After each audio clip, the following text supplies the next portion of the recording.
Hello everyone, my name is Brett, and sometimes I wear a beanie.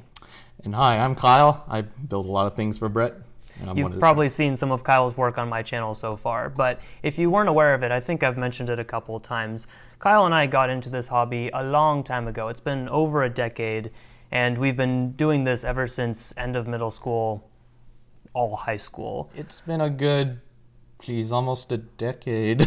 It's been a long time. One thing that we did do a long time ago, before a lot of this really exploded for both of us in different ways, was at the end of high school, we wanted to make kind of an action movie, like a Nerf action movie with some of our friends from high school before we all left for college. And we did do that. You've probably never seen it before. Until today. I don't think anybody's seen it. No, many people have not seen this before. We were mostly inspired by the old Freddie Wong movies, action movies. They used to reenact them with airsoft guns, but, us being ruffian Nerf children, Yeah, and I think there were some other ones out there at the time.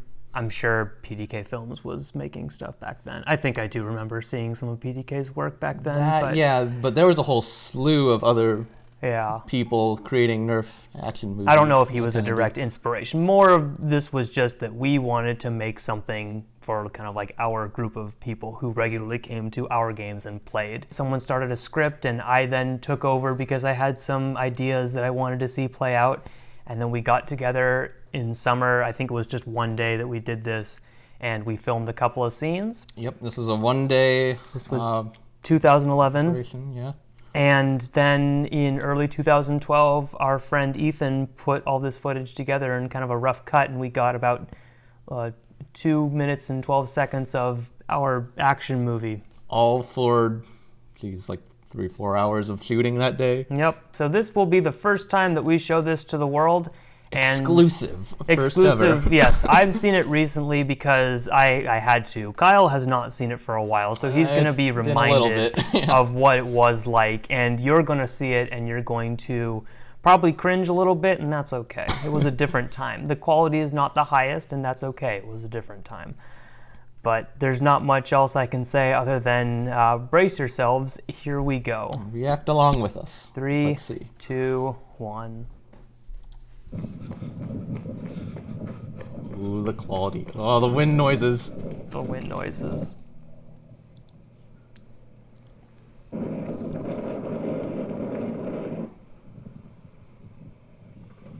It's clearly somebody's neighborhood street. Someone's neighborhood. Like a frog. Oh, the edits, the text, the action hero ninjas. Boy, do you see the fugitive? Hold up.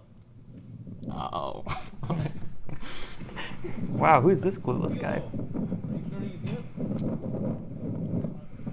Fake accents.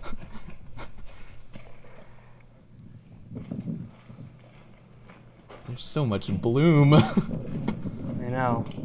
Oh, look, the camera tripod. What's going? What? That was good. We need a little bit of sound editing needed in there.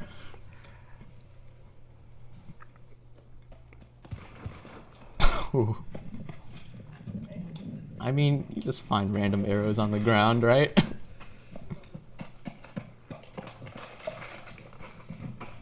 An arrow to the knee. That's a very old meme. Old memes are the best memes. I love how long this takes.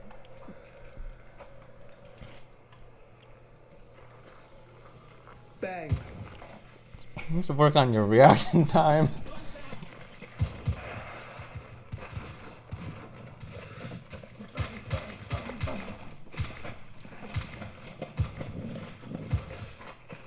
Shake Cam 9000 over here. Real quick. Had adjust.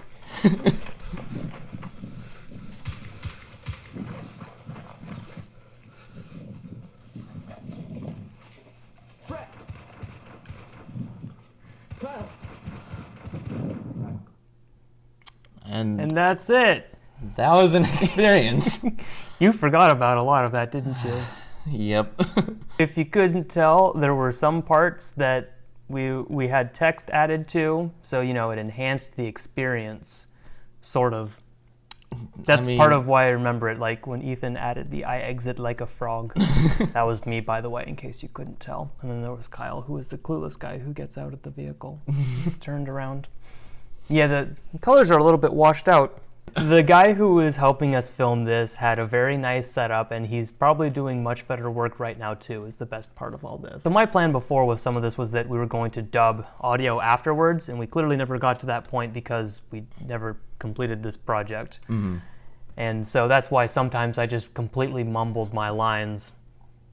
They were my lines, I wrote them. Cutting edge dialogue. Yeah, it was a very rough take.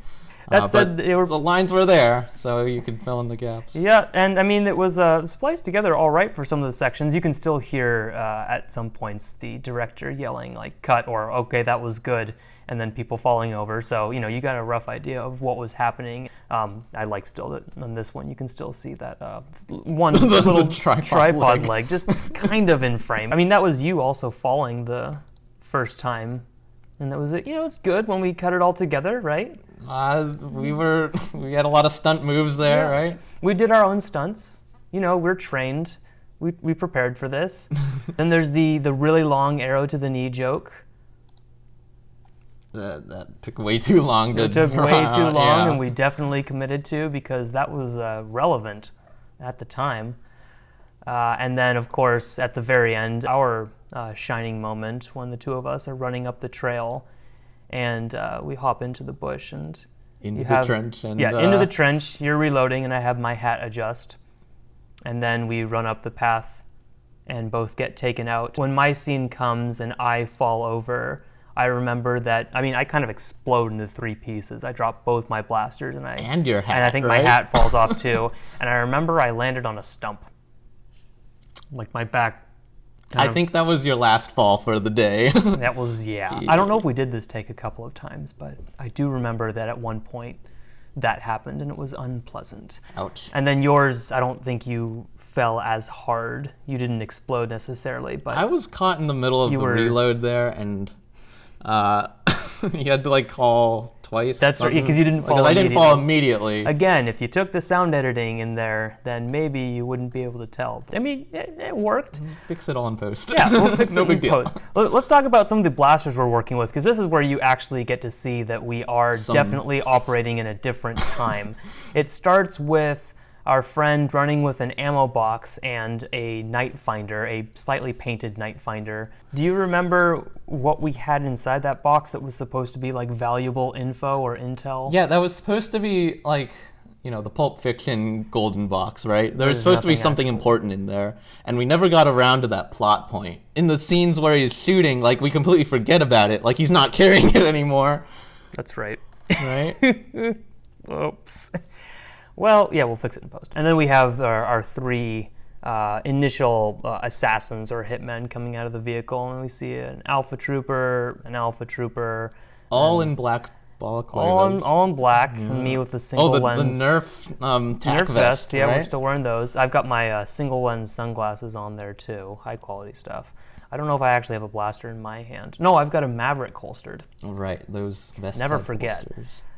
So yes, again, very high quality stuff, meant for high power, high performance, high accuracy. We definitely had Streamline still at the time. This was before Elites. Ethan throws, what does he throw at you? He throws a knife at you, you drop your, you have a long shot.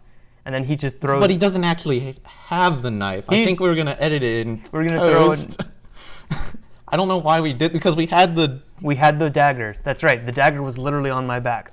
And we could have just used it for that scene. And then the other guys who run up the pathway, they have long shot and stormfires, I think. That was another one of our favorites at the time. Let's see. Our stormfire pistols, right? He's got a recon. He's got a recon, okay.